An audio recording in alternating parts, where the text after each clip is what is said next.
Bismillahirrahmanirrahim. Assalamualaikum warahmatullahi wabarakatuh. Waalaikumsalam warahmatullahi wabarakatuh. Alhamdulillahirabbil alamin. Alladzi nasta'inu wa nastaghfir wa na'udzu billahi min syururi anfusina. May yahdihillahu fala mudhillalah wa may yudhlil fala hadiyalah. Asyhadu an la ilaha illallah wa asyhadu anna Muhammadar Rasulullah. Puji dan syukur kita panjatkan kehadirat Allah Subhanahu wa taala atas segala limpahan nikmat dan berkahnya kepada kita semuanya. Selanjutnya marilah kita bersalawat kepada junjungan alam Muhammad sallallahu alaihi wasallam. Allahumma sholli ala Muhammad wa ala ali Muhammad. Yang kami hormati Bapak Profesor Dr. Alaidin Koto MA, Ketua IJMI Riau sekaligus narasumber yang memberikan tausiah pada hari ini. Yang kami hormati Ketua PG Riau, Bapak Dr. Muhammad Syafi'i, dan yang kami hormati Bapak Ibu hadirin yang dimuliakan Allah. Selamat bergabung dalam dosen, guru, dan masyarakat Riau mengaji hari ke-22. Tema kita hari ini adalah tantangan pendidikan karakter di era pembelajaran daring. Sebelum kita masuk pada tausiah, terlebih dahulu kita mulai dengan pembacaan ayat suci yang akan dibacakan Nur Asmi Bukhari. Hari ini surat Ibrahim mulai ayat 35. Kepada Nur Asmi Bukhari, kami persilahkan. Assalamualaikum warahmatullahi wabarakatuh. Waalaikumsalam warahmatullahi wabarakatuh.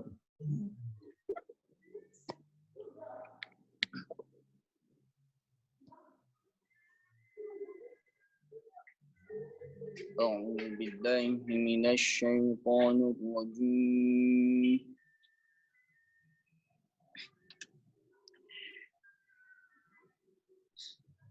Bismillahirrahmanirrahim.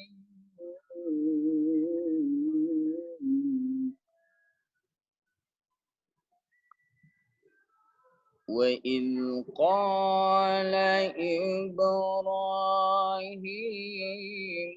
رَبِّ اجْعَلْ هَٰذَا الْبَلَدَ آمِنًا وَاجْنُبْنِي وَبَنِيَّ أَن نَّعْبُدَ الْأَصْنَامَ.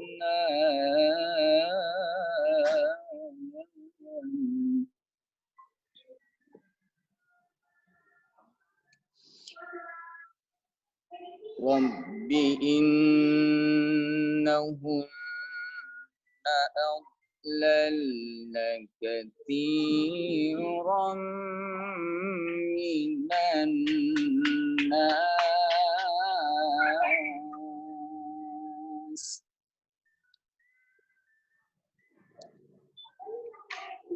فَمَن تَبِعَنِي فَإِنَّهُ مِنِّي وَمَنْ عَصَانِي فَإِنَّكَ غَفُورٌ رَّحِيمٌ.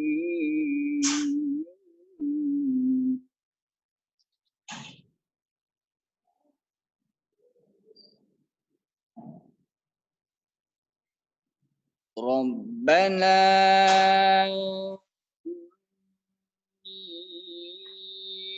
أَسْكَنتُ مِن ذُرِّيَّتِي بِوَادٍ غَيْرِ ذِي زَرْعٍ عِندَ بَيْتِكَ الْمُحَرَّمِ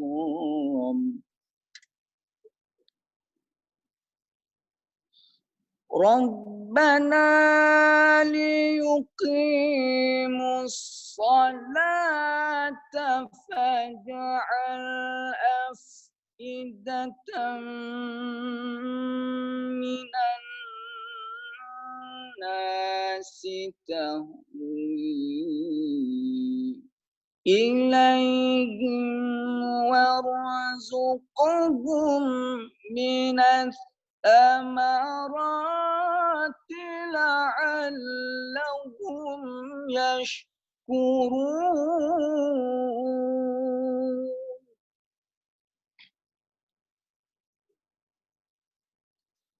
ربنا إنك تعلم ما نخفي وما نعلن وما يخفى على الله من شيء في الأرض ولا في السماء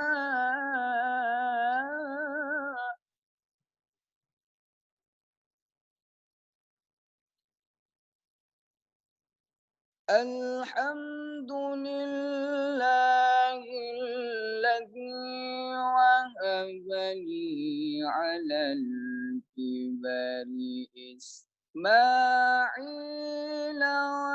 وإسحاق إن ربي لسميع الدعاء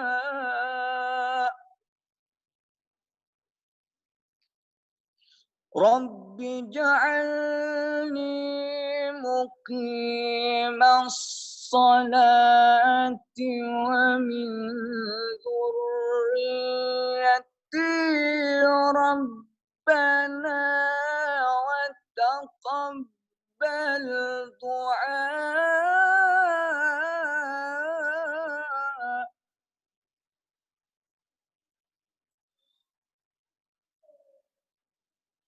ربنا اغفر لي ولوالدي وللمؤمنين يوم يقوم الحساب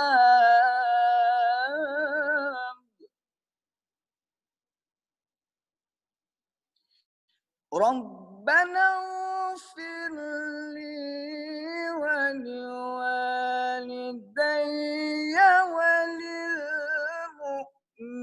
وللمؤمنين يوم يقوم الحساب صدق الله العظيم Assalamualaikum warahmatullahi wabarakatuh. Waalaikumsalam warahmatullahi wabarakatuh. Sadaqallahul azim wa sadaqa rasulul karim. Allahumma arhamna bil Qur'an. Semoga ayat-ayat Al-Qur'an yang selalu kita baca dan kita dengarkan menjadi penolong kita di hari akhir nanti.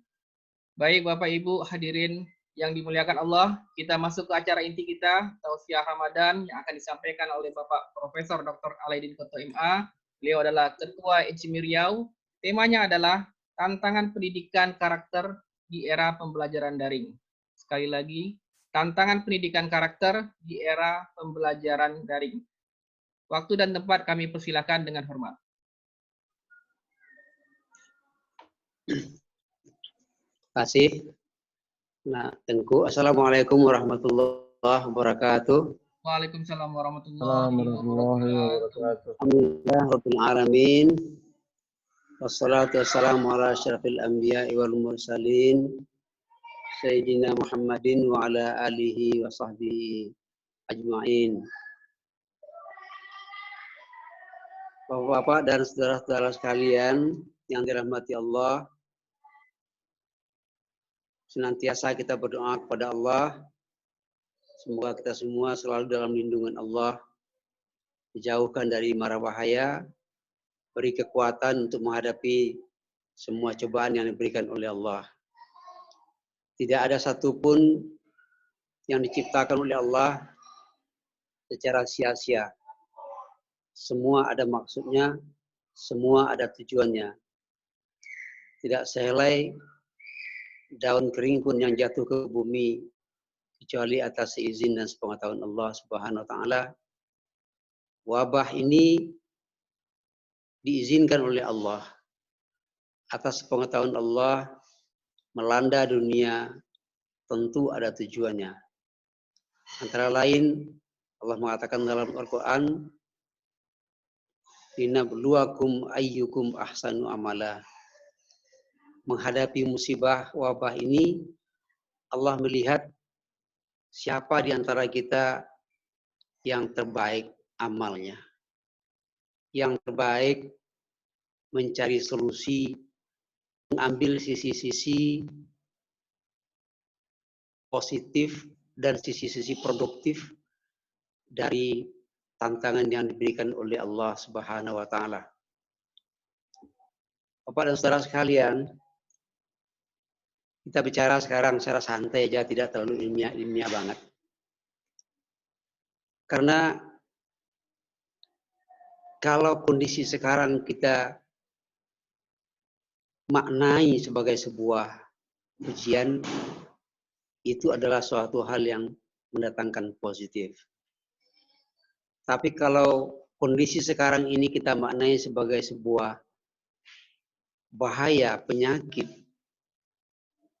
kita bisa lepas daripada kendali.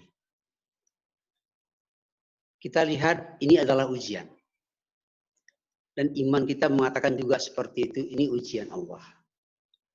Allah sengaja melepas ujiannya ini dan selalu memantau umatnya bagaimana kita menyikapi ujian ini. Oleh sebab itu orang beriman mempergunakan kesempatan ini untuk introspeksi diri, untuk melakukan mendaur ulang kehidupannya, melakukan hal-hal yang produktif. Pertama, bagaimana menghadapi kondisi ujian ini. Yang kedua, apa yang harus disiapkan setelah ujian ini berlalu. Sebagai seorang orang tua, guru, apalagi kalangan cendekiawan, tentu perlu melihat sisi-sisi positif ini untuk melakukan apa yang dapat kita lakukan, terutama menyiapkan generasi akan datang bila mereka nanti, atau memang mereka lah yang akan mewarisi warisan daripada para pejuang bangsa kita ini.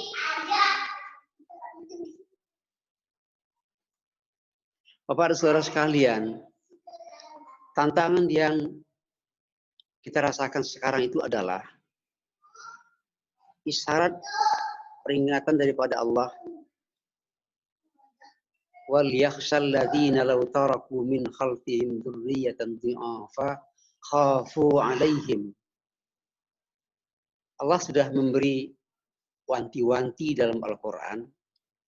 Kita yang hidup sekarang, apakah yang berstatus sebagai orang tua, ayah, ibu, yang berstatus sebagai pemimpin, berstatus sebagai guru apalagi, tokoh masyarakat, perlu memikirkan masa depan daripada anak-anak generasi bangsa kita ke depan. Untuk itu, seperti juga sering kita katakan, menghadapi masa depan itu, kita perlu sedikit melihat ke belakang, melakukan kajian, melakukan studi, analisis, apa yang terjadi di masa lalu, untuk memahami apa masa lalu itu, kemudian kenapa kita sekarang hari ini seperti ini, lalu kemudian apa yang harus kita siapkan di masa depan. Waliyahsal ladzina law taraku min khalfihim dzurriyyatan dhi'afa. Dalam ayat yang satu tadi katakan, ya ayyuhalladzina amanu taqullaha wal tanzur nafsun ma qaddamat lighad. Intizar itu bukan hanya melihat masa lalu, bukan sesuatu yang harus ditangisi. Masa lalu bukan sesuatu yang untuk disesali, tapi masa lalu untuk dipelajari, untuk dipahami apa akibat dari sesuatu yang sebab di masa lalu dia akan terjadi seperti ini. Memahami masa lalu untuk memahami masa sekarang, memahami masa sekarang untuk menentukan langkah-langkah ke depan. Kalau sekarang kita berada di kondisi wabah COVID. Wabah COVID secara medik. Tetapi yang kita hadapi sekarang bukan hanya persoalan medik, tapi persoalan ekonomi, persoalan psikologis, persoalan keamanan, dan lain sebagainya. Begitu banyak persoalan yang ada pada masa sekarang ini. Nah, begitu banyak masalah yang kita hadapi, maka wabah COVID ini saya melihat itu berdimensi multi. Dia complicated dari berbagai aspek terjadi sekarang. Linabluwakum ayyukum ahsanu amala. Bagaimana kalangan cendekiawan terutama menyikapi ini untuk menghadapi masa depan. Saya melihat salah satu sisi yang perlu kita lihat itu adalah bagaimana kita membuat anak-anak didik kita, anak-anak kita sekarang bisa melewati situasi yang seperti sekarang ini dengan aman. Aman secara fisik, aman secara medis, aman secara karakter apalagi, karena bagaimanapun mau atau tidak mau, suka atau tidak suka, negeri ini, bangsa ini akan kita wariskan kepada mereka. Tapi bagaimana mereka nanti, sekarang kita mempersiapkan itu. Bagaimana kita cara mempersiapkan mereka. Berkaitan dengan pendidikan, nanti mungkin Pak Safi bicarakan lebih banyak masalah itu, bidang Pak Safi sebagai Ketua PGRI misalnya. Apa yang harus kita lakukan? Tadi pagi kita ada juga ya semacam pertemuan ya di Zoom meeting di SIA itu. Saya terputus bicara tadi pagi karena masalah sinyal. Apa yang harus kita lakukan sekarang? Saya melihat persoalan mendasar di bangsa kita ini bukan sebenarnya persoalan pada anak kita, tapi persoalan ada pada orang tua. Orang tua itu ya ibu bapak, ya pemimpin, ya tokoh masyarakat, apalagi tokoh-tokoh politik. Persoalannya di mana? Persoalannya adalah terletak pada karakter. Nabi pernah ditanya oleh salah seorang sahabat, siapakah di antara yang terbaik orang yang disayangi oleh Allah ya Rasulullah? Kata Nabi apa? Mereka itu adalah ahsanuhum khuluqan. Orang yang paling disayangi oleh Allah dan orang itu yang akan dulu masuk surga nanti adalah orang yang paling baik khuluqannya, yang paling baik karakternya, paling baik akhlaknya.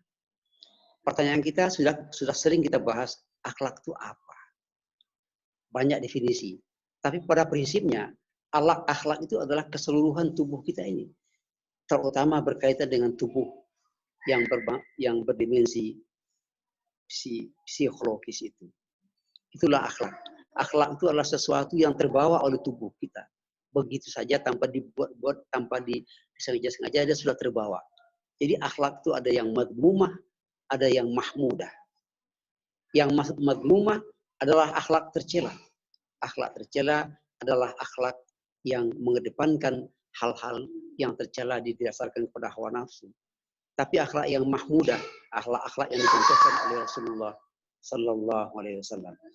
Nah, bagaimana kita mewariskan akhlak ini kepada anak-anak kita di saat musibah COVID ini, terutama dalam persoalan pendidikan? Ini persoalan yang tidak mudah. Tetapi tidak ada yang tidak bisa ada solusinya kalau kita mau mencari solusi. Sama dengan orang sekarang berbicara COVID-19 ini belum ada vaksinnya. Atau bahasa kasarnya belum ada obatnya. Tapi Nabi sudah menjamin. Tadawaw ya ibadallah, fa inna likulli da'in dawa. Berobatlah kalian kalau kalian sakit, kata Rasulullah. Sesungguhnya setiap penyakit itu ada obatnya. Persoalannya sekarang obat itu sudah ditemukan atau belum. Tapi dia pasti ada. Tidaklah satu pun yang dijadikan oleh Allah di muka bumi ini selalu ada solusinya itu. Para saudara sekalian, berkaitan dengan pendidikan karakter anak-anak kita, seperti kita katakan tadi, bagaimana kita membentuk karakter anak pada kondisi COVID ini ada dua. Saya melihat momentum ini tepat sekali. Yang pertama, momentum stay home. Kita berada di rumah. Sebagai orang tua, kita sering berada di rumah, kita lebih banyak ada di rumah, dan kita lebih banyak memperhatikan pendidikan anak-anak. Tapi disadari atau tidak disadari, dan harusnya kita sadari bahwa keberadaan kita di rumah itu sebenarnya juga sekaligus bukan hanya kita yang memperhatikan anak-anak.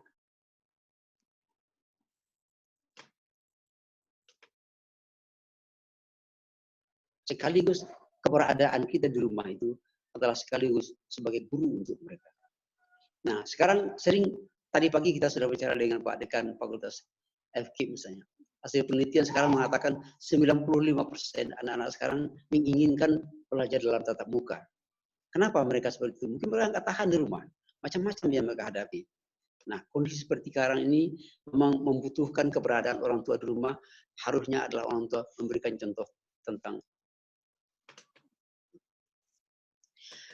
Bapak-bapak dan sekalian. Jadi kalau kita bicara tentang pembentukan karakter, siapa yang paling berperan sebenarnya? Orang tua kah? Guru kah? Atau pemimpin kah? Kalau kita rujuk kepada konsep yang diberikan oleh Nabi, bahwa setiap anak itu dilahirkan dalam keadaan fitrah. Fitrah itu ya original, apa adanya. Maka fa'abawahu yuhawidani au yunasirani au yumajisani.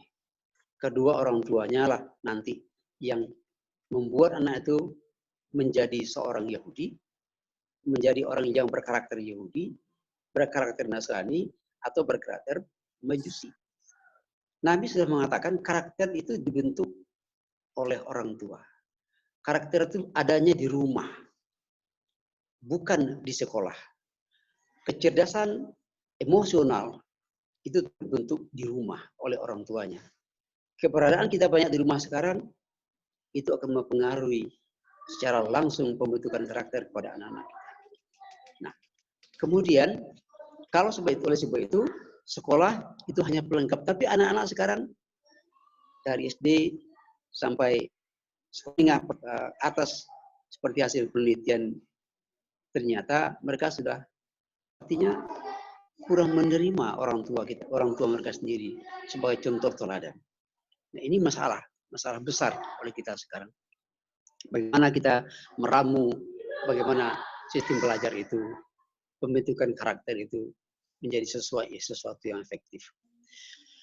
Bapak dan saudara sekalian, saya mungkin tidak banyak bisa memberikan solusi tadi.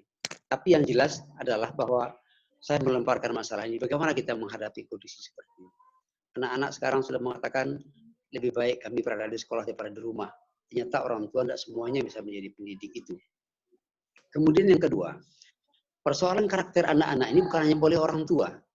Banyak juga di rumah dididik menjadi karakter yang baik, menjadi berakhlakul mahmudah itu.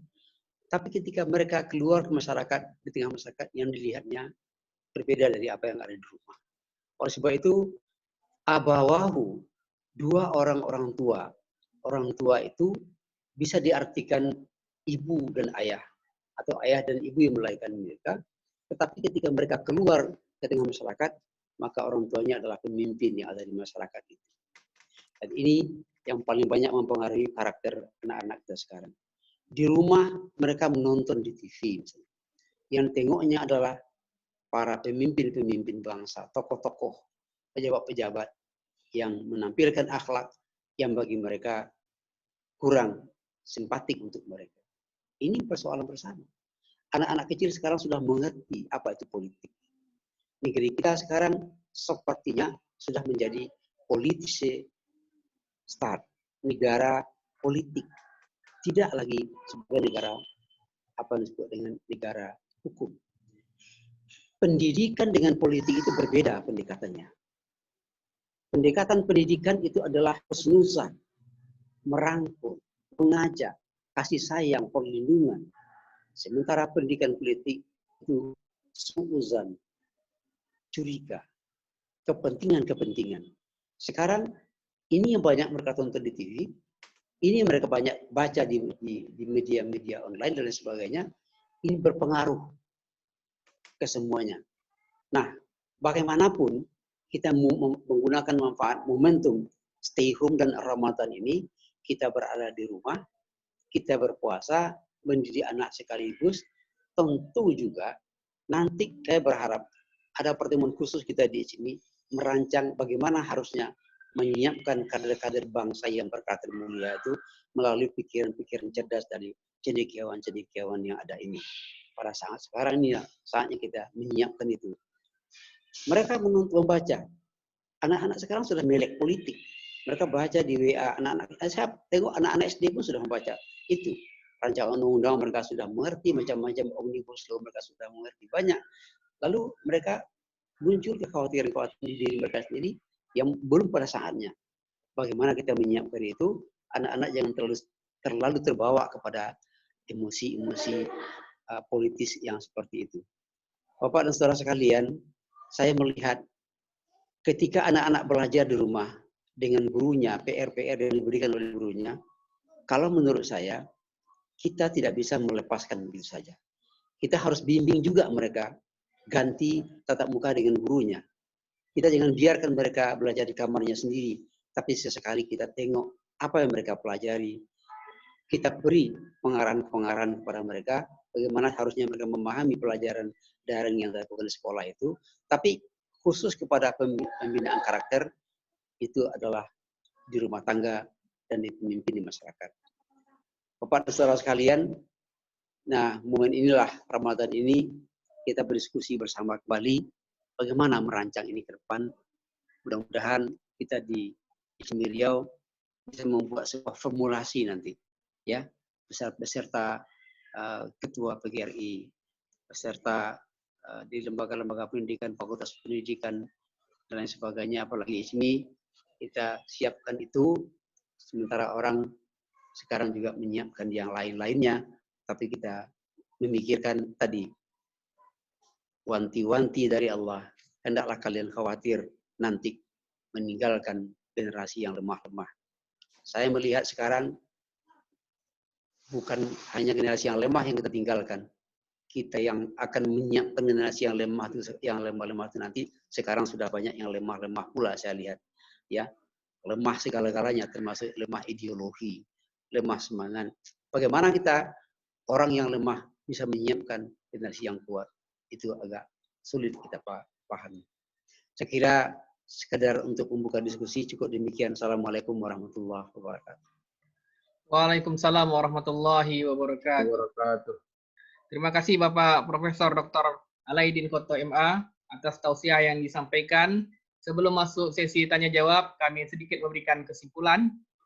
Musibah yang datang termasuk wabah COVID-19 adalah untuk menguji manusia, siapa yang terbaik amalnya. Sehingga sebagai umat Islam harus menyikapi ini secara positif dengan berintrospeksi diri, yaitu selanjutnya berbuat produktif.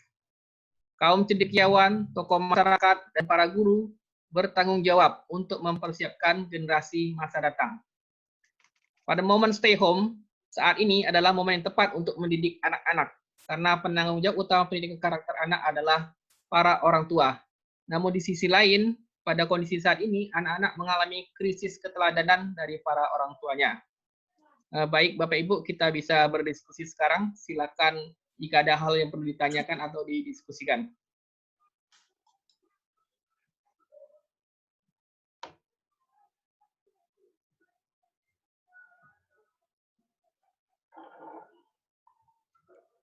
Silakan Pak Fahrudin.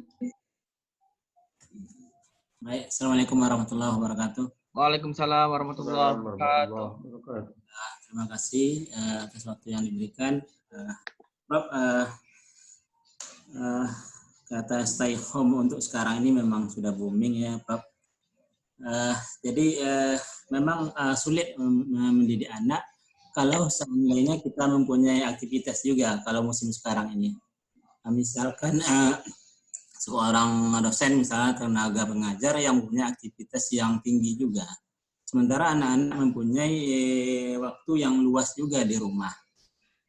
Kalau kita bandingkan orang tua dulu dengan orang tua sekarang, kalau orang tua dulu bisa memperjuangkan anak-anaknya sampai ke tingkat yang lebih bagus, menjadi memanusiakan anak-anaknya, itu mungkin kita berikan jempol, 1 jempol. Tapi kalau seandainya sekarang kita orang tua sekarang ini bisa memanusiakan anaknya dengan banyak sekali masalah, itu mungkin kita bisa berikan 10 jempol atau mungkin lebih, Prof. Jadi hambatan sekarang, kalau seandainya kita tidak mempunyai waktu yang luas, kalau seandainya anak kita belajar di rumah, sementara kita mempunyai aktivitas yang lain, kita tahu bahwasanya kalau seandainya dulu anak-anak dulu diam di kamar, kita aman, tidak ada masalah. Tapi kalau sekarang, anak sekarang ini berdiam di kamar, itu apa yang dilihatnya? Itu semua yang ada di dunia maya. Mungkin Prof atau kawan-kawan udah tahu, kalau seandainya anak-anak mengklik, walaupun misalnya pada materi-materi yang sifatnya positif, tiba-tiba muncul yang link-link yang tidak kita inginkan. Itu yang susahnya, Prof. Jadi bagaimana menyikapi kalau seandainya kita mempunyai aktivitas yang tinggi, sementara anak kita mempunyai waktu yang luas di rumah dengan tugas-tugas yang mungkin tidak selalu bisa kita kontrol setiap saat. Mungkin itu Prof, saya minta tanggapannya. Terima kasih. Assalamualaikum warahmatullahi wabarakatuh. Waalaikumsalam warahmatullahi wabarakatuh. Silakan Prof, bisa langsung ditanggapi. Ini masalah persoalan kita. Ada kalau kita lihat bagaimana di negara-negara maju orang mendidik anaknya kok bisa berhasil. Dalam artian begini, mereka sudah dari kecil sudah tahu, sudah dikasih tahu, dan akhirnya mereka punya dia committed dengan apa yang dia tahu itu. Umurnya sekian dia hanya boleh melihat ini, umurnya sekian dia boleh melihat ini misalnya. Ya, kalau dia pergi ke mall, umurnya masih gitu, ditengoknya ada film ini, mereka tidak mau. Itu saya belum sampai ke situ. Nah, ini yang perlu kita desain, bagaimana menciptakan kesadaran kesadaran spiritual kepada anak-anak bahwa dia belum saatnya dia melihat itu, melakukan itu, melihat ini, bertindak seperti ini. Ini yang apa? Nah, oleh sebab itu ini bukan hanya masalah orang tua lagi. Saya sudah mengangkat orang tua di sini bukan orang tua ibu atau ayah saja. Tapi orang tua di sini adalah kalau rumah tangga itu disebut sebagai small society atau masyarakat yang paling kecil, maka negara itu adalah masyarakat besar kumpulan rumah tangga, maka orang tua di situ tidak cukup kita artikan sebagai ibu atau ayah. Tapi kalau sudah di kota, orang tua itu adalah wali kota. Di kabupaten, orang tua itu adalah bupati dan sampai kepada presiden. Ada salah seorang bupati di daerah kita ini dulu memaksa pegawainya harus salat jemaah jam sekian. Dan itu diabsen di masjid. Sehingga banyak yang mengeluh. Bupati itu bertanya kepada saya, Prof, boleh nggak saya memaksa pegawai-pegawai saya untuk salat berjamaah itu? Saya katakan boleh. Kenapa boleh? Karena Anda sudah menjadi orang tua. Orang tua, kata Nabi, muru auladakum bisalah, suruhlah anakmu salat umur 7 tahun. Kalau sudah 10, pukul. Kalau tidak mau salat. Artinya apa? Diberi kewenangan untuk melakukan tindakan-tindakan yang pembelajaran kepada mereka itu. Jadi, oleh sebab itu, saya melihat bagaimana kita mendesain semacam pendidikan khusus membuat anak-anak sadar secara spiritual bahwa dia baru hanya sampai di batas ini. Dan dia tidak boleh keluar dari batas itu. Dulu kita lihat waktu angkatan-angkatan saya nonton kita di, atau sekarang juga di bioskop, 17 tahun ke atas. Di luar negeri kita lihat, anak-anak yang di bawah 17 tahun dia tidak mau ikut. Itu bukan film saya. Jadi kita tidak boleh aja masuk semua. Nah ini menyangkut tadi kepada kebijakan-kebijakan daripada pemerintah. Tidak bisa ilmu pendidikan ini termasuk agama sekalipun tidak akan bisa tegak tanpa campur tangan dari pemerintah. Penyadaran kepada anak-anak dan penyadaran kepada orang tua sampai kepada tingkat presiden. Ini tugas daripada kita mengingatkan itu. Saya lihat seperti itu, Pak Rudi. Baik, silakan untuk Bapak Ibu yang lain. Silakan disampaikan pertanyaan atau saya bisa baterai. Ya, saya boleh. Pak Tengku Firly. Nah, silakan Prof. Sakti.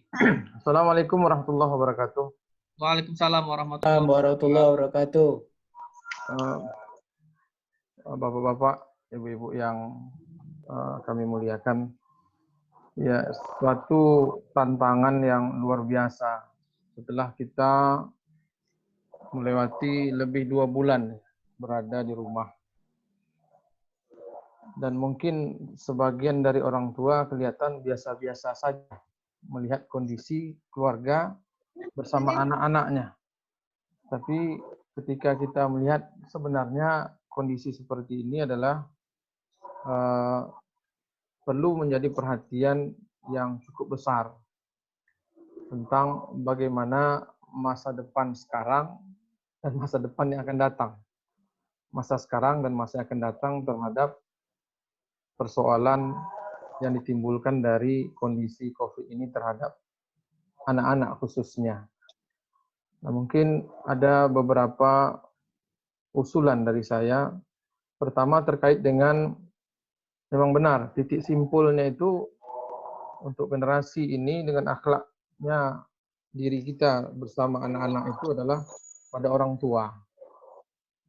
Kita sebagai orang tua ini titik simpul. Bagaimana yang pernah kita tahu, anak-anak itu adalah seperti kertas putih. Orang tuanya lah menyebabkan Yahudi dan Nasrani. Nah, ini satu konsep memberikan solusi bahwa pada dasarnya pendidikan itu di rumah. Ketika tidak sanggup lagi di rumah, baru di sekolah. Tapi kan karena generasi dan waktu ini berubah, jadi terbalik. Orang tua tidak merasakan lagi suatu tantangan yang berat karena sekolah sudah bisa membentengi. Sehingga akibatnya ketika sekolah itu memberikan hal terbaik, seolah-olah keberhasilan orang tua menitipkan anaknya. Padahal tidak ada titipan di sana. Yang ada itu adalah dari orang tua.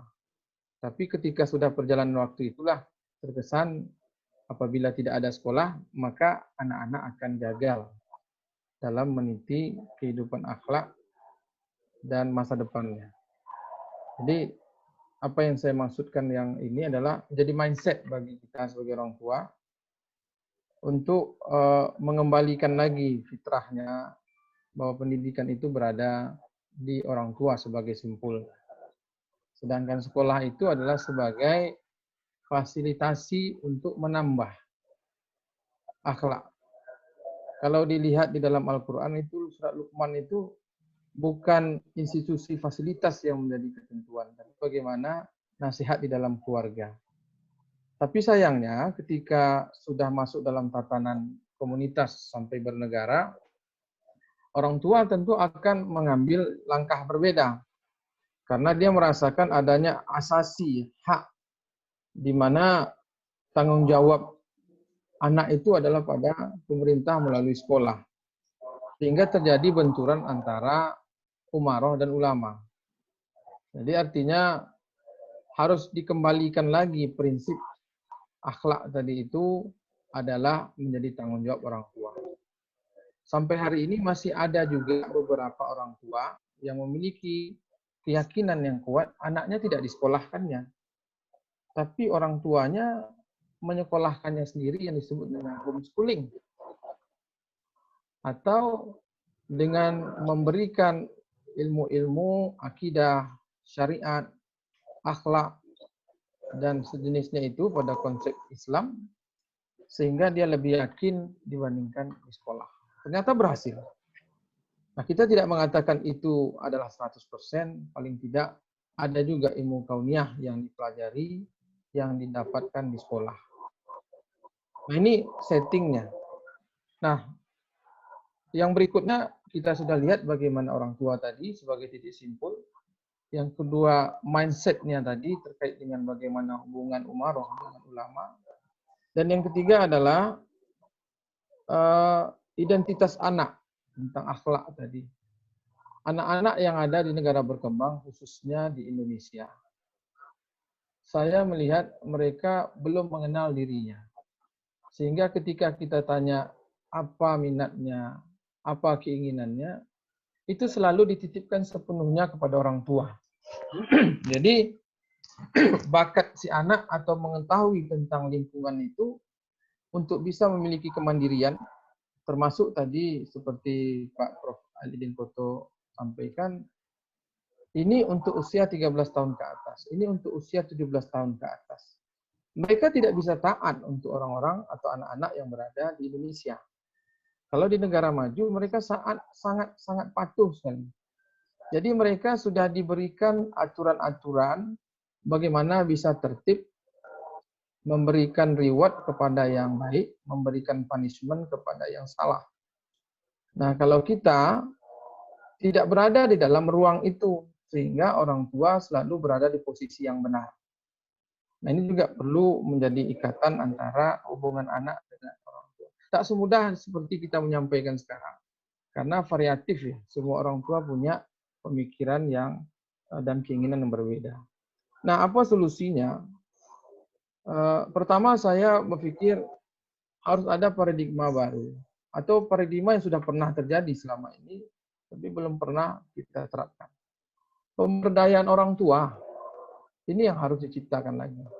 Kita selalu menekankan kepada guru. Walaupun masa sekarang yang kita tengok baik sekolah negeri, sekolah swasta, juga ada yang sekolah integrated Islamic school, itu sekolah yang sampai sore itu, masa sadar anak-anak itu bersama guru dan anak-anak. Sementara masa sadar dengan orang tuanya dari 24 jam itu semakin sedikit. Nah, akibatnya orang tua merasakan tanggung jawab sepenuhnya itu adalah pada guru. Nah, ini sebetulnya satu sisi ada benarnya, tetapi kejiwaan si anak kan dari kecil. Bukan saat mereka sudah bisa berpikir membedakan baik buruk atau benar dan salah. Jadi saya mengusulkan perlu ada pemberdayaan pada orang tua. Tentunya ini diciptakan kalau bersama ulama tak cukup. Harus juga bersama umarah, pemerintah. Nah, kita menekankan seperti ini memang berat. Orang tua akan banyak protes, orang tua akan banyak memberikan tanggapan dari berbagai kemampuan, pengalaman mereka. Malah mereka bilang, saya tidak bisa mendidik anak. Nah, kita tidak menafikan seperti itu, tapi paling tidak perlu kita mulai. Bagaimana kelompok orang tua yang selama ini kan pernah muncul. Kalau di sekolah kita kenal ada komite sekolah. Nah, kita balikkan mereka ini ke dalam kelompok orang tua. Bagaimana pemberdayaan pada orang tua ini tercermin di media-media sosial atau di media televisi yang hanya selama ini dikhususkan kepada anak-anak. Tidak salah kita berikan pula pencerahan itu kepada orang tua. Saya kira tidak ada kurangnya, karena setiap manusia ini selalu diinginkan adanya nasihat, adanya doa. Jadi tidak terlepas bahasa, saya sudah tidak bisa lagi belajar, karena sudah pendidikannya, umurnya, usianya, dengan segala macam alasan. Mungkin itu pertimbangan yang bisa kita berikan masukan kepada pemerintah. Sehubungan dengan masa, apakah namanya transisi ya, saya pun tidak tahu juga. Karena dunia juga mengalami hal yang sama. Bisa jadi 6 bulan, 1 tahun, atau 5 tahun. Kita harus berpikir yang jelek dulu bahwa anak-anak akan dalam masa lebih 1 tahun ke depan berada di rumah. Nah, antisipasi itu perlu disiapkan. Saya kira itu mungkin diskusi dari saya. Terima kasih. Assalamualaikum warahmatullahi wabarakatuh. Waalaikumsalam warahmatullahi wabarakatuh. Silakan Prof. Alidin Koto untuk ditanggapi. Ya. Jadi begini, apa yang tadi saya sampaikan dan sambung oleh Pak Sakti. Sekarang mari kita leadingkan lagi. Leadingkan lagi itu begini. Bagaimana kalau nanti buat semacam rekomendasi dari kita itu, pihak dinas pendidikan itu mewajibkan kepada orang tua yang anaknya di sekolah-sekolah atau di semua sekolah untuk mengikuti apa acara namanya parenting itu. Nah, biasanya yang datang ke sekolah itu yang selalu ada pertemuan-pertemuan apakah majelis guru dan orang tua itu yang ibu-ibu saya, yang laki-laki, yang bapak-bapak jarang sekali. Nah, setiap anak yang akan masuk sekolah itu dipesankan kepada orang tuanya, lalu kedua orang tuanya yang mengantar.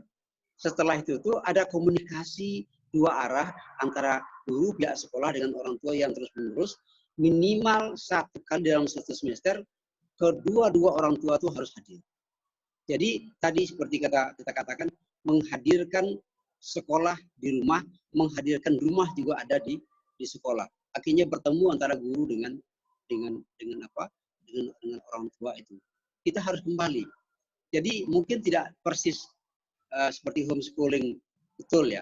Kalau dulu memang orang tua sepertinya kita setiap waktu makannya kita dididik waktu makan, bagaimana cara makan, bagaimana begini segala macam waktu makan. Sekarang anak-anak makan sendiri aja. Jadi memang kalau kembali pada konsep Nabi, pendidikan itu adanya di rumah. Nah, jadi oleh sebab itu, apalagi berkaitan dengan pendidikan karakter. Karakter itu di rumah, akhlak itu di rumah, intelektual, pendidikan intelektual itu di sekolah itu mengisi otak. Tapi ujung-ujungnya manusia akan pada pendidikan karakter yang disebut dengan soft skill itu. Jadi saya sependapat sekali dengan Pak Setioso, kita leadingkan ini sebagai sebuah konsep kita komunikasikan nanti dengan pihak pendidikan. Semua sekolah harus mengharuskan kalau anak bapak mau sekolah di sini syaratnya ini. Tidak akan setiap bulan, minimal dalam 1 semester kedua-dua orang tua itu harus hadir. Tapi yang tiap bulan itu ada orang tuanya, paling tidak ibunya. Jadi ini kerjasama antara orang tua dengan murid itu, dengan guru, dengan sekolah terjalin begitu kuatnya. Ya, dan tidak ada klaim-klaiman. Saya masih ingat dulu kalau waktu seumur-umur saya, kalau kita di sekolah dididik oleh guru begini, lalu kita kena marah oleh guru, ngadu pulang ke rumah, sampai di rumah bukan dibela oleh orang tua, malah ditambah lagi marah. Jadi akibatnya apa? Kita serentak antara orang tua dengan guru itu memberikan pendidikan yang baik pada anak. Apalagi sekarang pendidikan budi pekerti tidak ada lah namanya lagi di sekolah. Ya. Walaupun sekarang saya dengar sudah mulai akan dirancang ulang. Jadi kembali kepada apa yang pernah kita katakan dulu, kita ini sudah terlalu jauh berjalan dan itu bagus. Cuma kalau terlalu jauh berjalan sudah meninggalkan yang prinsip, itu namanya sudah tersesat di tengah jalan. Kata orang tua, kalau sudah tersesat di ujung jalan, kembalilah ke pangkal jalan, memfungsikan lembaga rumah tangga itu sebagai pendidikan utama. Makanya Nabi mengatakan ibu, orang tua itu disebut dengan al-madrasah al-ula. Orang tua itu adalah sekolah pertama dan sekolah utama. Itu orang tua itu.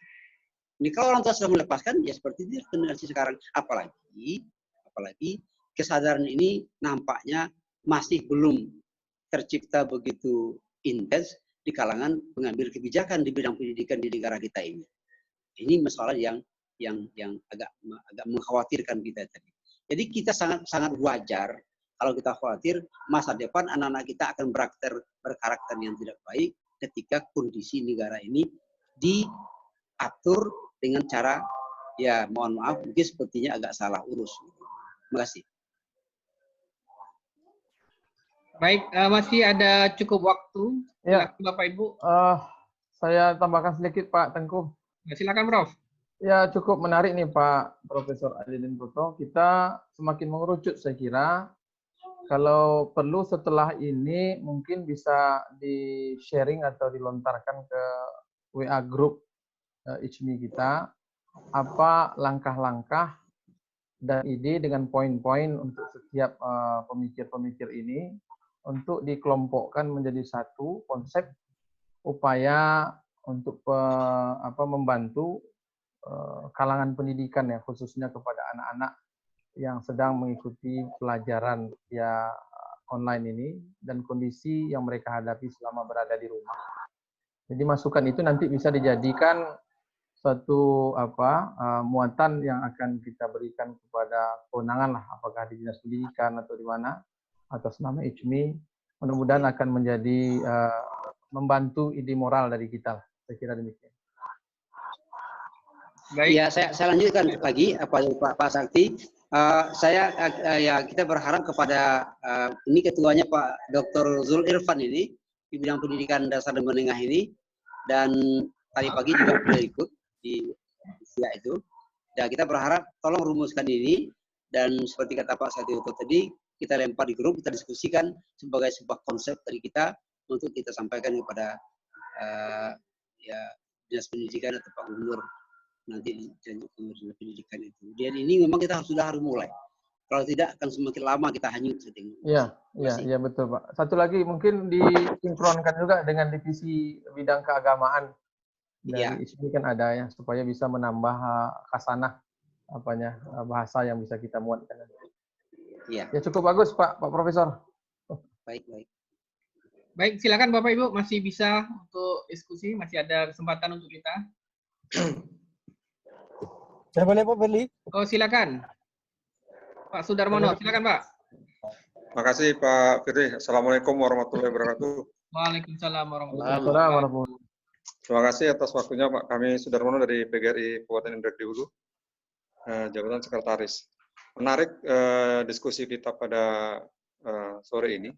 Namun Bapak yang disampaikan oleh Pak Alauddin tadi terkait dengan orang tua, itu dari kementerian sebenarnya sudah menganjurkan Pak, bahwasannya di awal tahun pelajaran, ketika orang tua mengantarkan anaknya, itu setiap sekolah wajib hukumnya untuk mengikut sertakan orang tuanya gitu Pak. Sekaligus kalau bisa itu upacara, kalaupun ada upacara di awal tahun pelajaran, itu orang tuanya harus hadir gitu. Nah, cuman kan permasalahannya, tidak semua orang tua mau dan mempunyai waktu untuk hadir ke sekolah gitu. Seperti yang disampaikan oleh penanya terdahulu tadi, bahwa mungkin mereka punya kesibukan gitu. Dan memang betul bahwa yang hadir itu jika dipanggil itu adalah ibu-ibu gitu. Jarang bapak-bapaknya yang hadir. Dan saya merasakan terutama di sekolah kita di sini sudah menjalankan itu, teman kendalanya tadi Pak. Bahkan kadang-kadang tanda kutip yang hadir itu saudaranya gitu. Saudaranya bukan orang tuanya, karena tadi kesibukan, apalagi kami di Kabupaten Indragiri Hulu, yang kebetulan saya jadi Sungai Lala, itu mayoritas mereka berkebun Pak, mempunyai lahan karet dan sawit ya. Kalau karet mereka itu kadang nakiknya itu pagi dia, jadi kalau memang pertemuan pagi itu agak kesulitan. Dan kita juga pernah mendesainnya tidak pagi, siang gitu ya. Kadang-kadang pun itu juga jarang hadir. Jadi memang saya setuju tumpuannya untuk karakter peserta didik ini orang tua, itu saya sangat setuju sekali. Cuman kendalanya itu tadi Pak. Yang pertama waktu orang tua untuk datang hadir untuk ke sekolah gitu. Dan di sekolah pun kadang-kadang, karena mungkin bagi sekolah-sekolah negeri kayak kami, parenting itu mungkin hal baru ya, meskipun itu sudah hal yang lama. Saya sering mendengar kalau di swasta itu sering dilakukan. Dan kami di negeri SMP 1 Sungai juga sudah pernah melaksanakan parenting itu, Pak. Cuman itu aja kendalanya, kesadaran daripada orang tua untuk hadir, itu mungkin Pak Prof bisa punya pemikiran bagaimana memotivasi orang tua ini bisa hadir ke sekolah. Terasa itu Pak tambahan dari kami. Assalamualaikum warahmatullahi wabarakatuh. Waalaikumsalam warahmatullahi wabarakatuh. Silakan Prof. Jadi betul Pak Darmono, ini semakin mengerucut kita berbagi. Oleh sebab itu ini sudah sangat teknis pembicaraan kita, ya. Tapi tidak apa-apa pembicaraan kita. Makanya kepada pihak sekolah kita juga minta punya list sendiri siapa-siapa saja di antara wali murid itu yang hadir dan yang tidak hadir, dan selalu dicek siapa yang tidak pernah hadir itu dipanggil, diingatkan dari sekolah disurati begitu. Jadi menimbulkan kesadaran itu kan tidak bisa. Ya jadi begini, yang namanya karakter itu kan tidak langsung jadi. Mula-mula berawal daripada adanya nilai. Nilai itu bisa berarti berbentuk agama, wahyu, atau ada ajaran-ajaran dari para leluhur dan sebagainya. Dengan nilai saja orang belum jadi berubah menjadi karakter. Nilai itu diterjemahkan dalam bentuk praktis, aturan-aturan. Setelah ada aturan itu, tidak langsung orang menjadi berkarakter seperti aturan. Aturan itu dilaksanakan. Melaksanakan itu tidak hanya dilaksanakan lalu berubah, tidak, ada pengawasan, kontrol. Ketika ada pengawasan itulah ada namanya reward and punishment itu. Nah, penegakan reward and punishment membuat orang merasa terpaksa pada awalnya melakukan nilai itu, lama-lama kemudian dia terbiasa. Seperti kita memakai helm ketika pakai motor. Dulu kalau ada polisi, kita tidak pakai helm. Tapi lama-lama karena ditilang segala macam, lama-lama terbiasa, lalunya berubah menjadi habit, menjadi sesuatu yang tidak terlupakan, menjadi internalized ya. Begitu pegang motor, tangan langsung pegang saja, helm langsung pakai, tanpa sadar, itulah namanya karakter. Jadi ada pemaksaan di situ, makanya jadi itu. Makanya Nabi mengatakan kalau anak kamu sudah 10 tahun tidak salat, pukul. Itu artinya adalah pemaksaan dalam artian penumbuhan apa yang disebut dengan kesadaran tadi. Jadi sekolah tidak boleh lepas sebetulnya. Kalau tadi Pak Darmo mengatakan ya mungkin itu yang biasa parenting itu di sekolah-sekolah swasta. Apa tidak mungkin itu dilaksanakan juga di sekolah-sekolah negeri, dan harusnya mungkin. Nah, persoalannya kita adalah kita ini serius apa tidak menyiapkan anak yang berkarakter itu, serius apa tidak? Itu aja persoalannya sekarang. Kalau guru-guru serius, jadi itu pertanyaan itu. Oleh sebab itu, lagi-lagi kita kerucutkan diskusi kita minta nanti mungkin ada Pak Zulirfan nggak hadir ya, Pak Zulirfan di Dewan apa nggak hadir, nanti kita sampaikan, tolong sekretaris yang mencatat, nanti dibuat resume oleh Pak Tengku atau siapa nanti buat resume. Oleh sebab itu nanti kita gulirkan ini menjadi rekomendasi daripada ISMI. Selepas Ramadan ini sudah ada rekomendasi kita pada pihak dinas pendidikan di bidang pendidikan. Ini hal yang sangat mendesak sekali karena ini mengkhawatirkan. Karena sepertinya kita tidak pernah terlepas daripada apa yang disebut dengan peperangan. Peperangan between two quotes. Jadi peperangan dalam arti dua tanda petik itu. Kita menyiapkan anak kita menjadi seperti ini, orang lain mendesain anak kita menjadi seperti apa yang mereka maui. Ini yang harus kita awasi. Nah, seorang cendekiawan harus arif melihat ini. Pasti ada orang sedang mendesain bagaimana anak-anak kita sesuai apa yang mereka maui. Itulah walan tarda angkal Yahudu wan Nasara hatta tattabi'a millatahu. Itu mereka mendesain. Kita by design oleh mereka. Sementara kita lengah mendesain anak kita sendiri, akibatnya anak kita didesain oleh orang. Bukan hanya anak kita didesain orang, negeri kita juga didesain oleh orang.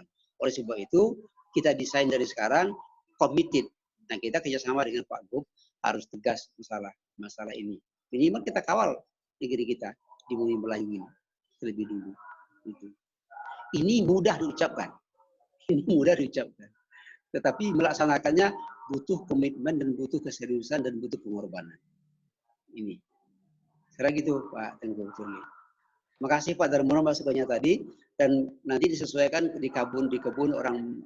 Tapi kalau kesadarannya sudah ada, kesadaran pentingnya pendidikan itu sudah ada bagi masyarakat, walaupun pagi dia pergi motong karet, tapi kalau dia merasakan pendidikan anaknya itu jauh lebih penting, bahkan dia pergi ke kebun motong karet itu intinya adalah untuk anaknya juga, maka dia akan tinggalkan itu dulu atau cari orang lain.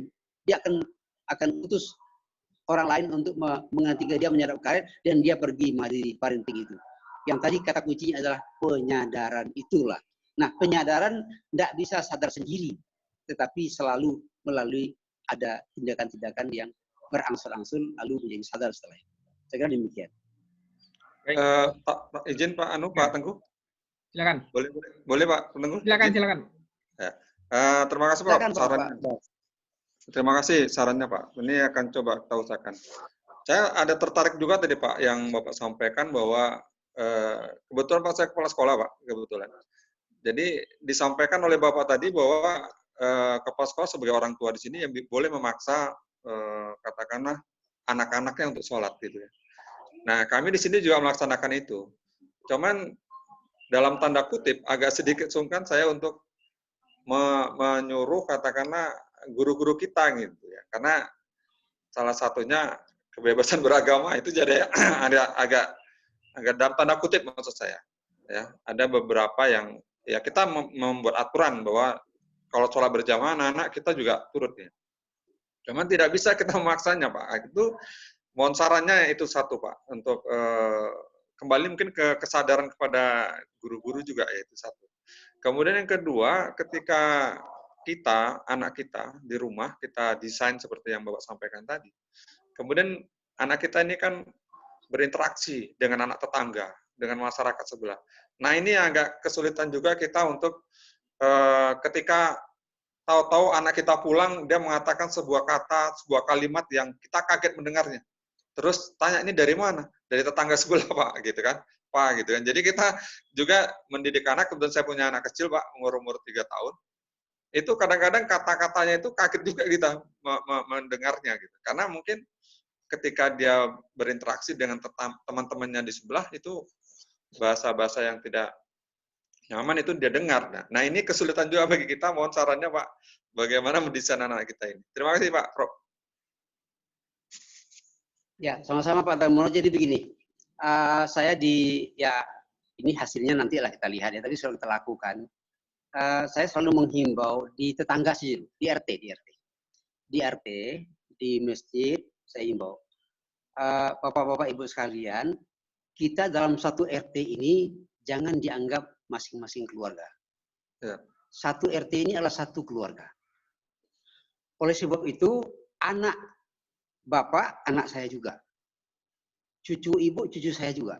Sebaliknya juga seperti itu. Jadi kita mengawal bersama-sama. Ya, saya pernah ditantang oleh ibu dulu, Bu, Pak, saya sudah mendidik anak saya baik, begini, tapi sampai di luar dengan tetangga berubah sebenarnya. Nah, tadi kita kawal bersama-sama. Ini pendidikan bangsa ini tidak bisa hanya diserahkan kepada orang tua dalam artian ibu bapak di rumah saja, tapi orang tua dalam artian untuk semua. Oleh sebab itu, kalau di sekolah, tadi kata Pak Darmono agak sungkarlah kepada guru-guru, peraturan itu kalau agama kita jelas-jelas mengatakan wa amruhum syura bainahum. Sebelum peraturan dibuat, kita bermusyawarah membuat peraturan. Peraturan itu dibuat setelah disetujui bersama-sama. Kenapa Al-Quran menekankan betul pentingnya musyawarah? Dengan musyawarah, yang pertama, aturan itu punya kekuatan yang dibuat. Yang kedua, dengan musyawarah, itu mencegah terjadinya konflik.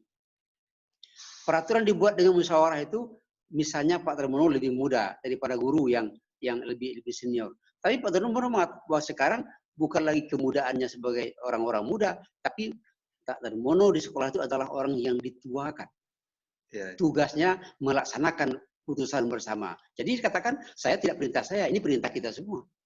Ya, jadi oleh sebab itu, inilah makanya Al-Quran selalu mengatakan wa amruhum syura wasawirhum fil amri, bermusyawarahlah terus-menerus. Saya melihat kearifan orang tua kita, pendiri bangsa kita ini, dituangkan kata-kata musyawarah itu dalam sila keempat Pancasila itu amanah daripada Al-Quran sebenarnya. Jadi tadi bilang, kalau putusan dari musyawarah punya kekuatan, yang melaksanakannya tidak ada keraguan sedikit. Apa kata Nabi? Tidak ada kekecewaan bagi orang yang salat istikharah dan tidak ada penyesalan bagi orang yang mau bermusyawarah. Itu hadis Ibnu Majah mengatakan seperti itu. Jadi musyawarahlah setiap keputusan. Nah, di sekolah bermusyawarah, di rumah antara suami istri bermusyawarah, termasuk anak-anak dibawa bermusyawarah, membuat aturan. Di masyarakat lingkungan RT ada musyawarah. Yang dilaksanakan adalah keputusan musyawarah, bukan kehendak sendiri-sendiri. Termasuk dalam bidang pendidikan apalagi. Ya, saya kira begitu Pak Darmono. Mungkin dari bapak yang lain ada masukannya tadi. Ini membuat musyawarah ini menjadi bahagian daripada karakter kita. Salah satu karakter utama kita adalah tidak ada putusan, tidak ada kebijakan yang diambil tanpa didahului oleh musyawarah mufakat. Saya kira gitu. Baik, Bapak Ibu, mohon maaf untuk diskusi kita tidak bisa lanjutkan lagi karena waktunya juga sudah habis. Selanjutnya kami mohon kesediaan Prof. Alaidin Koto untuk pernyataan penutup untuk pertemuan atau tausiah kita hari ini. Silakan, Prof. Pernyataan tutupnya serahkan kepada Pak Sakti.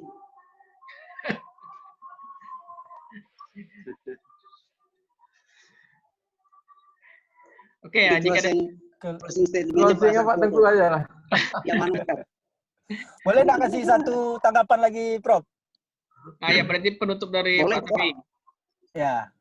Ini bukan penutup sebenarnya, tanggapan aja. Artinya menjelang ditutup. Ya. Jadi begini, kalau kami ya mungkin sebetulnya Prof, kami di usia 30-an ini memang punya tanggung jawab lebih besar. Artinya ke depan itu kami pun akan melihat keberhasilan apa, SDM apa, dan apa efeknya bagi anak-anak kita ke depan.